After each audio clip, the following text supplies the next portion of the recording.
4 hours of racing on this thing with no dirt and mud back there. What's your opinion on that? Do you fix it, or is it our fault? Yeah, I mean, I don't know. I mean, to me, it seems like for our cars, you know, for these big, heavy stock cars, they need a little bit more curbing back there to keep guys from getting into the grass and pulling that dirt out there. But Blaney has really closed up to our leader, Chase Elliott. 2.5 to go. Chase Elliott started this race last. After Alan Gustafson saw something on the car, he felt they had to adjust. The cars had already been impounded from inspection, so they made the adjustment and took the penalty of losing their 7th starting spot and starting at the tail end of the field. And he did a great job getting through that bus stop. You can tell Blaney kind of backed off a little bit, but he's making up for it. Them tires right here. It looks like Blaney really carries a lot more speed into the apex of the corner under braking, and then Chase Elliott's just trying to square up the corner, get a nice drive off. 2 to go.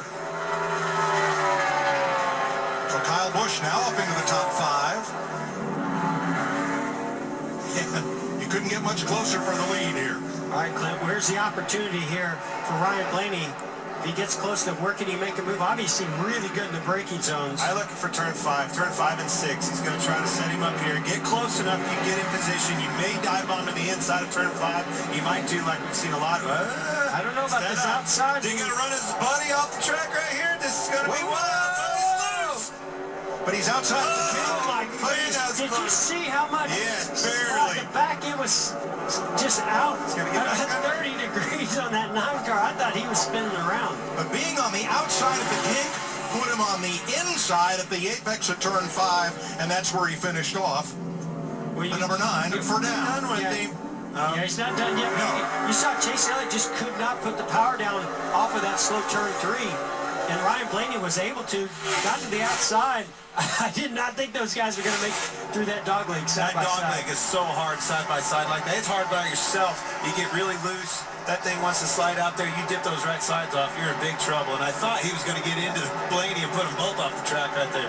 Well, that was a leap of faith for Ryan Blaney, and it paid off. It got him the lead with a lap and a half to go. You saw right there, Ryan Blaney was pretty conservative getting into that braking zone at the bus stop. The 9 of Chase Elliott really closed up on him. But then he got a lot of dirt. You listened in on Chase Elliott and company. Even him with nothing coming.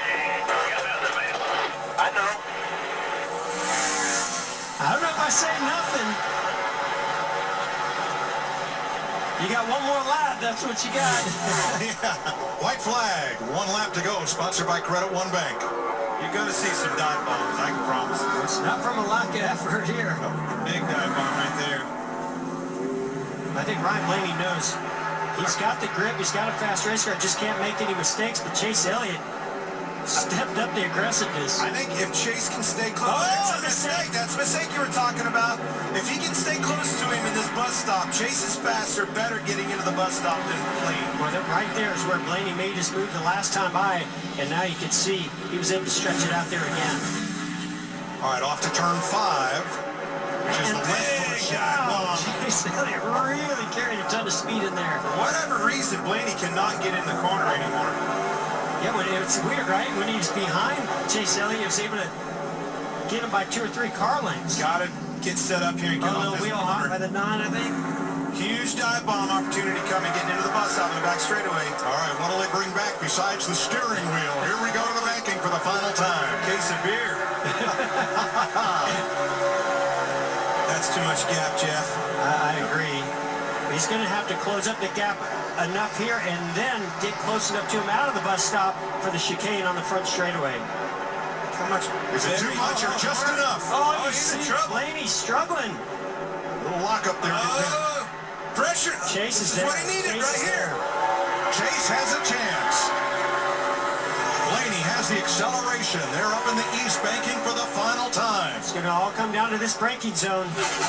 Try to force a mistake is all Chase Elliott can do. Push him. You know he's going to push him hard. Man, he's got brake. Look how the brakes are Oh, hot. he gets there. He's there. Brakes are... Elliott inside in the chicane. Oh! Pounds Ryan Blaney. Here comes Here comes Kyle Busch. And it's a drag race to the line. Kyle Busch is going to steal the Busch Clash. How about that? Oh, I did not see that one. Hey, I thought they were buddies. I thought they were not anymore. Not tonight, anyway. But think about this.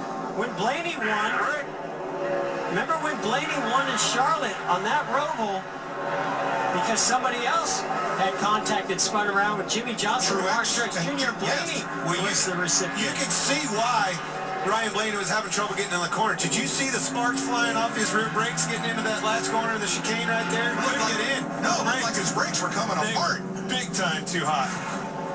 Watch the brakes in the back of this So thing. he knows that Chase Elliott's going to try that outside move. Finally gives him enough room. Chase gets in there. Oh, man, just door slammed him right in the middle of the corner. You can see his brakes just throwing sparks off of him. You can see Chase had his hands full there. They were both pretty deep. Man, they won't let us in the coach lot anymore. Go get excited down there tonight. And for the second time, Kyle Busch wins the Busch Clash with a last lap pass. He did it in 2012. Wow. Chase Elliott and Ryan Blaney exchanged helmets from their first Cup wins. They might be throwing helmets at each other in a minute. Did you say it was over? I'm just wondering, when they were going in the bus stop, did you say, oh, it's over? I thought so. You could definitely see Blaney was having big time trouble with his brakes. Rookies. Hey, I didn't think in a million years he would go in there and get into his buddy. He did. Well, what do you think, man? That I did think not he's just look- scratching a road course. I dig it. That did not disappoint. Lucy, I think he's got some explaining to do. Man, the grin on Kyle Busch's face right now. That's the only thing. You know Kyle was watching those two. Come on, do it. Yeah. Do it. Do it. Yeah. I saw Kyle up in the East Banking, and he's about 20 car lengths back. And I almost said, you know what he's hoping for? I don't want to say Totally. that. Hey, but the year he had last year, new crew chief, things are fixed. No. Things are repaired. Things are better. We don't say fixed up here, Clint. Wow. What a crazy race.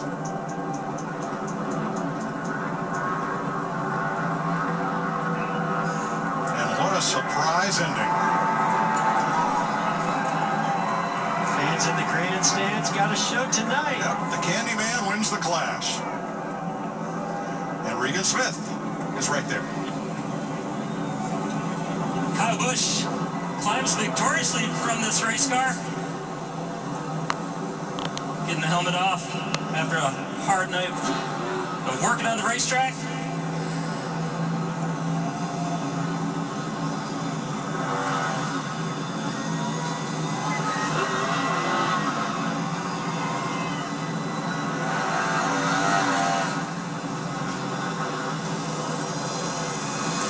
Kyle, what a last lap. We didn't, I don't know that we talked that much about you throughout the course of the night. A quiet night for you, and when it all came down to it, there you are. What did you think when you saw what happened on the last corner there? I just knew to keep my head down and keep focused ahead and just seeing if I could hit my marks and get close enough to have a shot like that if something like that were to materialize. And fortunately it did for us. You know, I can't say enough about Ben Beshore and this whole M&M's team, everybody over the offseason, a new M&M's team, and appreciate what all they do for me. Everybody at Joe Gibbs Racing, Toyota, TRD.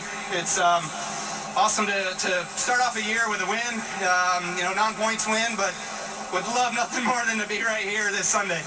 You talk about crew chief Ben Beshore, first race with him as your Cup crew chief. Seems like a pretty good start right there. Yeah, not too bad. I mean, I've been through a couple crew chiefs anyways, and it always seems to kind of go well for a little while, and then it kind of fizzles out. So, you know, it kind of just is what it is in the sport of racing. But, you know, we had a great car here tonight. We worked a lot over the winter time and focusing on what we could do for this race to know that we needed to get better for, you know, race number 2 coming up next week, or 2 weeks. All right, good luck the rest of this week, Kyle.